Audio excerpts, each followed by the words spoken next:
I'm the Vice President of Leadership at Scotiabank, so I was absolutely thrilled to be invited here to a Diversity Partners event focused on diversifying leadership.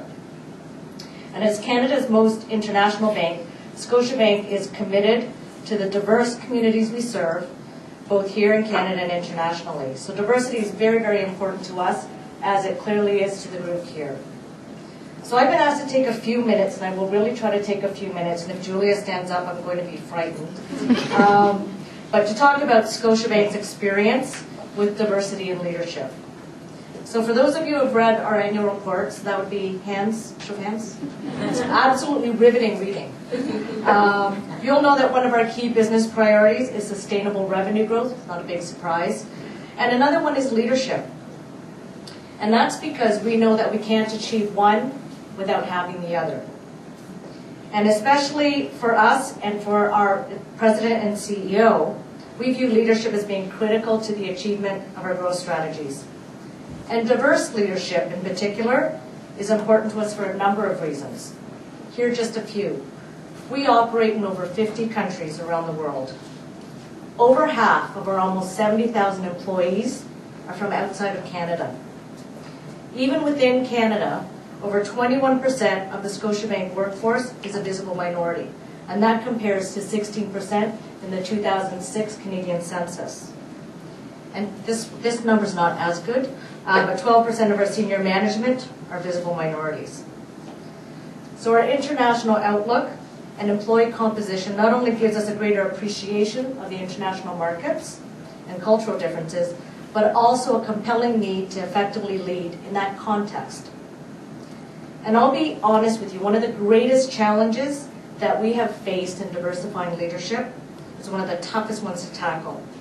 And that's the societal ones about addressing unconscious biases, the unconscious biases that we all have. So we knew that we had to ingrain diversity even more strongly than it already was in our culture, and then to build our leadership strategy concurrently. Now, an important foundation for our leadership strategy is our Scotiabank leader profile, and that highlights the values, the experiences, and the competencies of a Scotiabank leader. And because of the importance of diverse leadership, this profile includes a competency related to effectively leading a diverse team. And this competency is called cross-cultural leadership. And for us, similar to what Francis had mentioned, cross-cultural leadership is broader than racial or cultural diversity. It's about being able to lead a team of people of different races, experiences, physical ability, ages, gender, personalities, etc., etc. In other words, leading a team reflective of the communities we serve and of the global community in which we operate. And a good cross-cultural leader will demonstrate empathy, flexibility, and adaptability to work with people who may be different from themselves. And developing strong cross-cultural capability, aside from being a tongue twister, worldwide across the bank, also helps us build a stronger global talent pool from which to draw on for our future leadership jobs, creating even greater diversity in our leadership team. So how are we developing cross-cultural leadership at Scotiabank?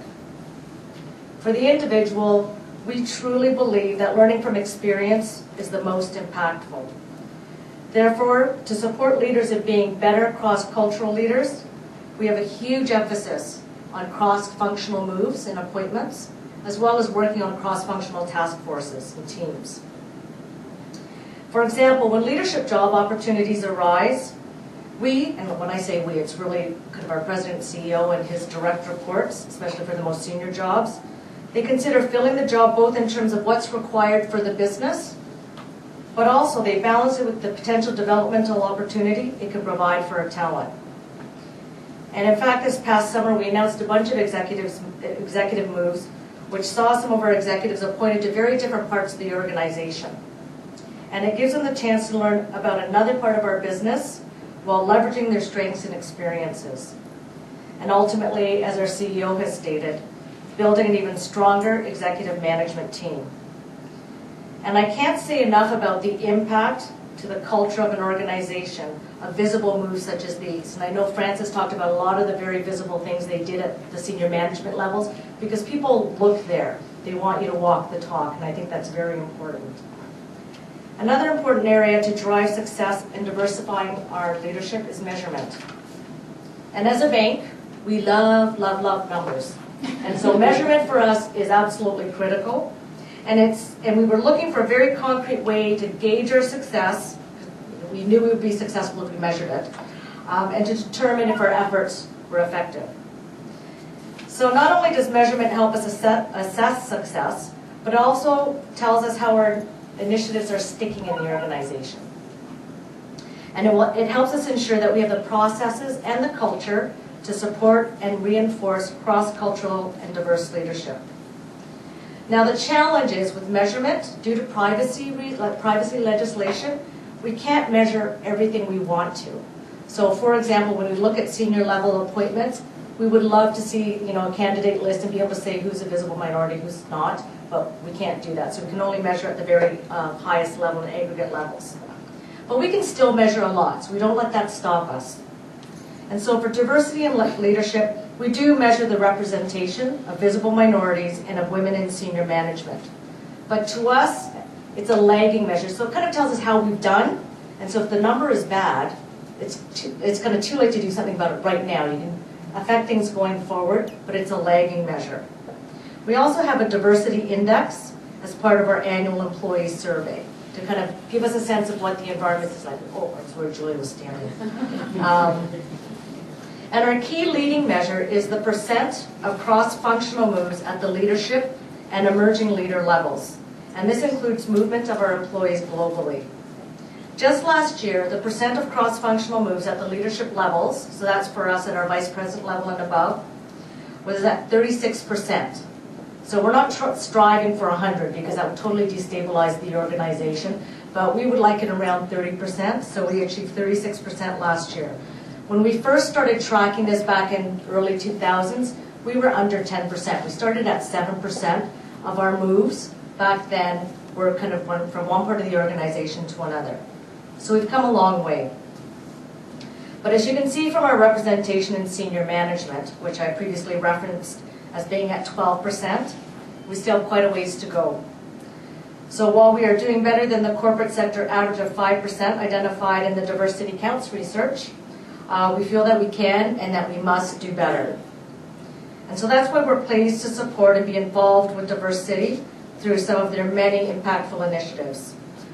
Events like this, the Partners event, gives us opportunities to network and learn from each other.